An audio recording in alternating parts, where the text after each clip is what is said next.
Welcome to Almost Here, Round the Corner Future Technology podcast with Richard Jacobs.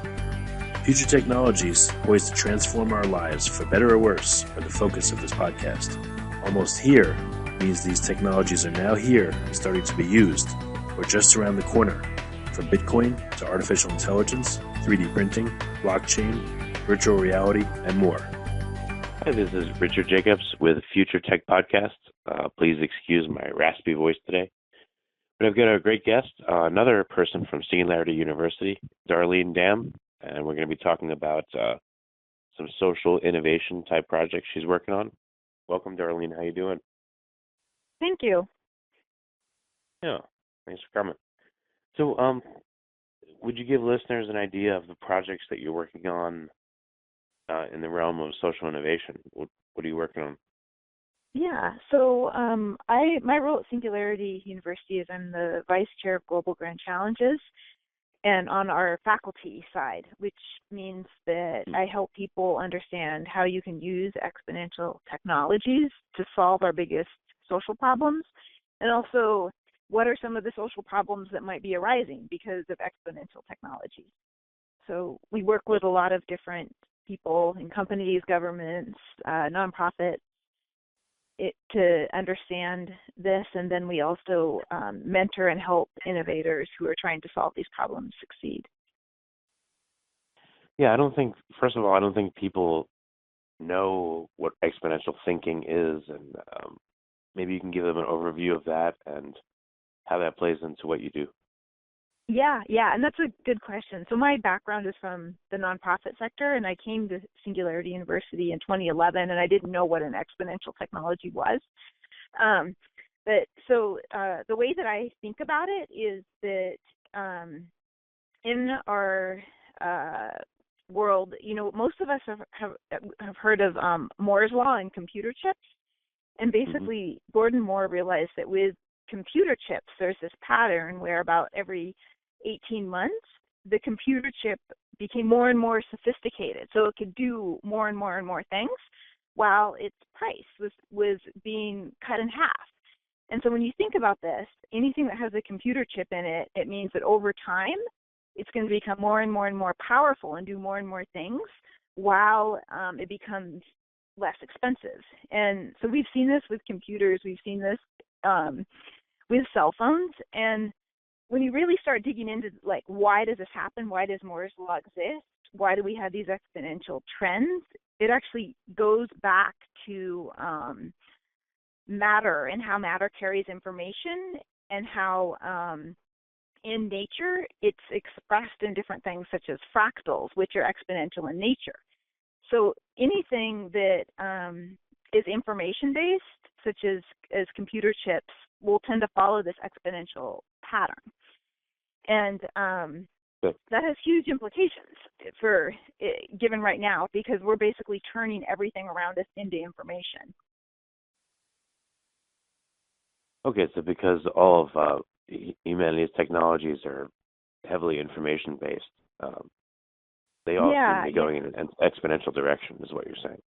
Yeah, so the whole sort of role of the computer chip is to turn other stuff into digital information, right? So, on our smartphones now, you have cameras, you have video recording equipment, you have GPS, you have books, you have music. So all of that stuff is now information. It used to be like hard, separate products in our world, but once we turned those things into information using computer chips, it became software, right? So, and it seems like the big goal in the world right now is we're trying to turn everything we can into data, into software.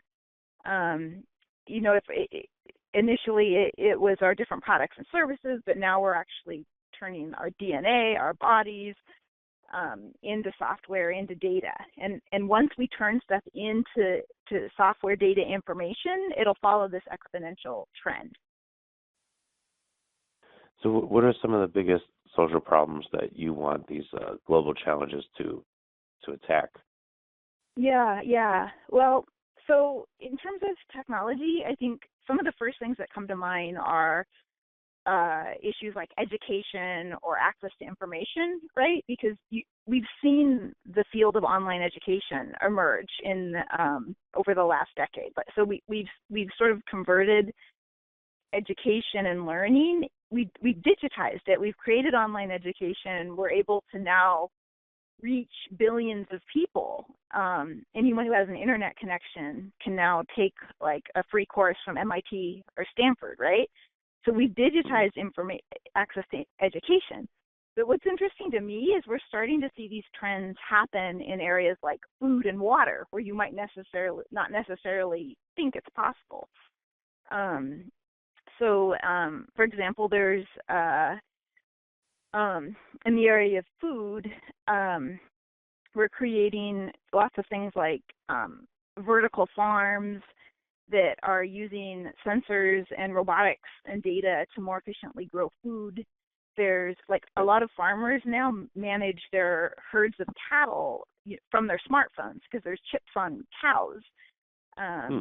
People are using artificial intelligence and sensors to better sort food and reduce food waste or detect if food is contaminated or fake. There's data from satellites now that are making farming more efficient. So that as we start to digitize things like our food production,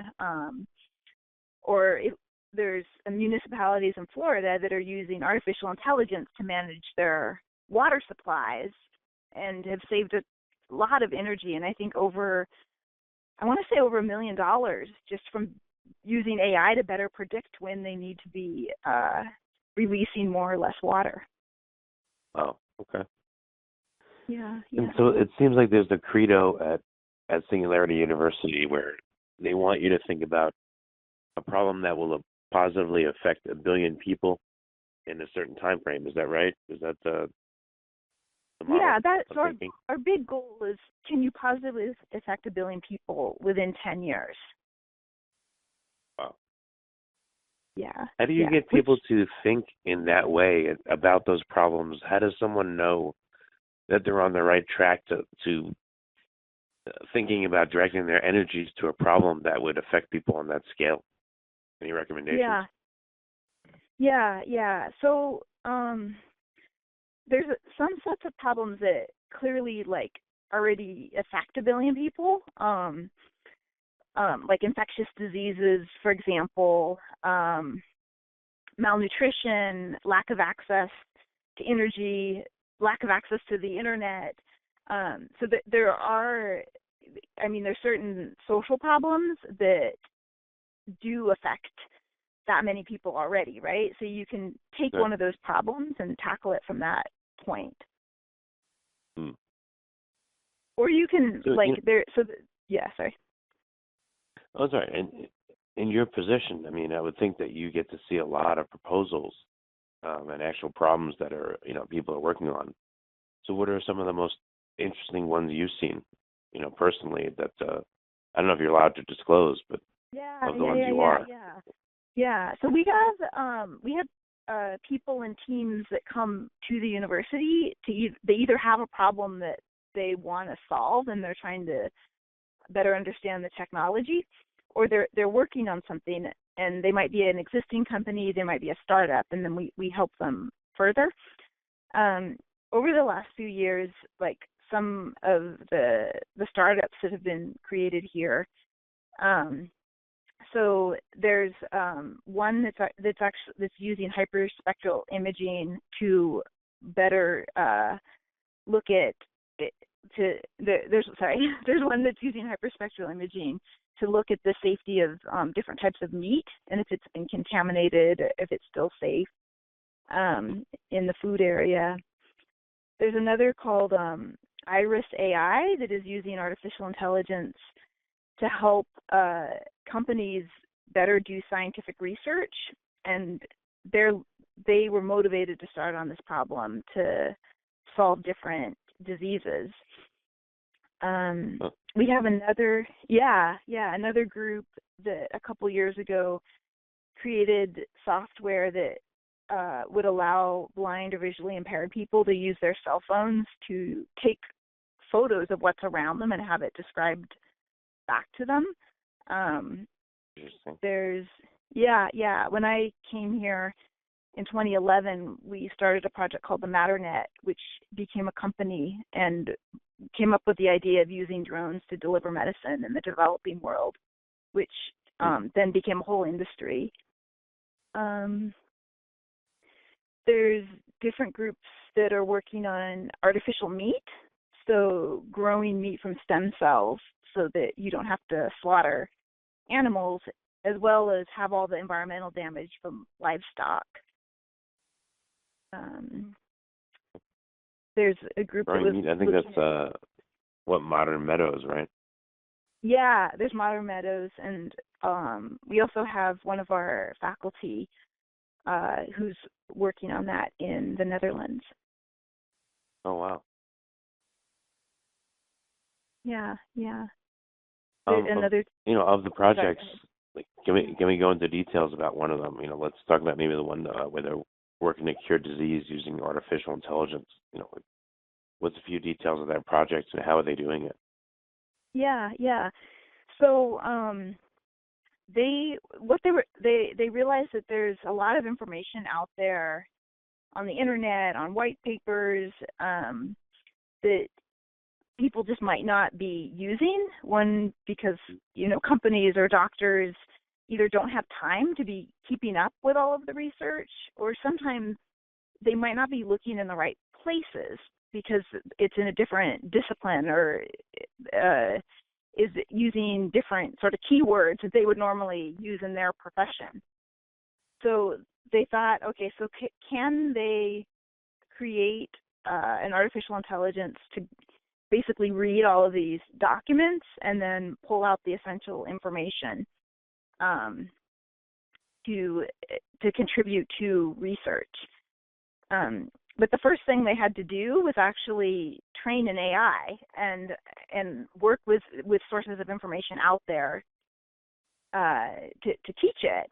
So what they started doing was working with transcripts of TED Talks and then bringing on volunteers that would help train the AI. So the AI would scan the text, and then it would pull different information from that text that it thought was, if it was important or not. And then the people would tell it, yes, you did a good job, or you didn't do a good job.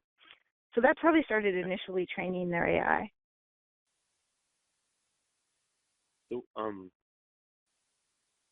the AI would look for a particular disease and try to find all the sources of information about it, all the papers, and kind of like review everything all in one place to have a better understanding of a given condition. Yeah. And this is one of our startups, so I'm not involved in it every day, so I'm not able to tell you exactly how it all works, but I have more of a high-level understanding of what it does. Yeah, well, for people that are curious, what's the name of the startup? And, if they want to delve into that, how could they find more information? Yeah, it's called Iris AI, IRIS AI. Okay, very good. And who's the head person on the project? There's so there were three founders that came here from Singularity University. Anita, I can't remember her exact last name. Maybe I can. We'll have to look up Iris AI and we'll edit that part out, but that's okay. No problem. Okay, that's good. Sorry. Yeah. No, it's fine. What other projects in particular have a fascination for you that you want to talk about? So I'm really interested in some of the developments in space, actually. Like, most of us probably don't think of space as a global grand challenge. We might think of it more as science fiction or exploration, but satellites are playing a really important role in our world, like not just because of communication, but because they now have cameras on them and sensors that can collect all sorts of data. So they're becoming part of the Internet of Things, right? And as we create self-driving cars and bring out more drones and have boats that are navigating by themselves and we're moving into this sort of all of those devices, including those in space, are all connected together and gathering data. So that's sort of like one level of why space and satellites are important. They're like now integrating with our daily life a lot. But Right. we also have people that are really now working on, we have a company here called Made in Space that is put the first 3D printer on the space station. So we're getting to this place where we can start manufacturing in space. We can start settling on the moon, Mars. People are mining asteroids. So while all that seems like science fiction, it's actually happening now, right? And who's going to be part of this economy, right? Who's going to own all of these this technology in space? So to me, that's a huge, actually, social issue, because in 10 or 15 years from now, it's going to have a big impact on our human economy here on Earth and affect all of us. Yeah, it's amazing. Wow. Yeah. So, in your position, do you get a flood of entries? Is it a very strict vetting process, or is it, what's it like to see these projects, and what do you look for? What does the team look for? So we have a lot of different programs. During the summer, we have this 10-week program called the Global Solutions Program, and people apply to that program and come here, and most of them have a social problem in mind they want to solve, and then they learn for a month about all of the different technologies, artificial intelligence, nanotechnology, 3D printing, and more, and then they come up with solutions and they launch companies or nonprofits. So that's like our most well-known program, and it's also fully funded. So that one's really competitive to get into. But we also have other programs, like we have an accelerator where if you're an established startup, you can apply to that. And then we have 1-week programs if you just want to come here and learn about all the technology. And then we have a lot of conferences and summits that are happening all over the world, like as well as sort of customized programs for either a company might want one. Sometimes we do them for groups like the United Nations or nonprofits. Okay. So there's the summer program. Maybe a few more details about it, and then what's the Global Grand Challenge program? Yeah. So the summer program is the Global Solutions Program, and it's basically you come here if you have a social problem that you want to solve and you want to use exponential technology, but you don't know exactly how to solve it yet. And there's 80 people that come, and they so the first part of the program is you're learning. It's you're sitting there hearing lectures, doing activities. And then the second part of the program, you form teams with your classmates and then actually try to solve one of these problems using exponential technologies.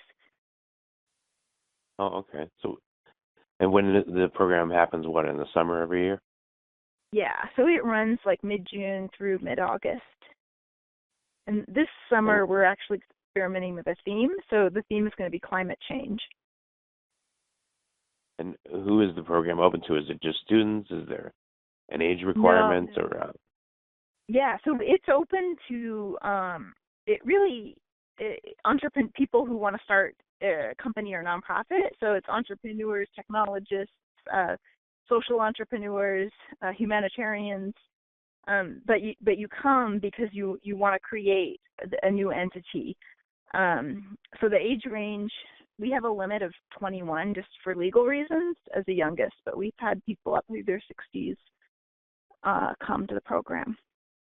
So probably average age is around 37 or so, 35.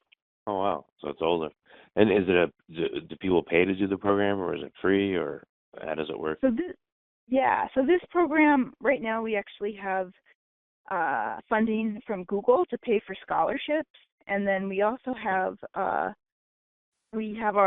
alumni and our communities and partners around the world that will run, we call them Global Impact Challenges, where they will invite people from their country to come and share their ideas and possibly pitch their solutions on a stage.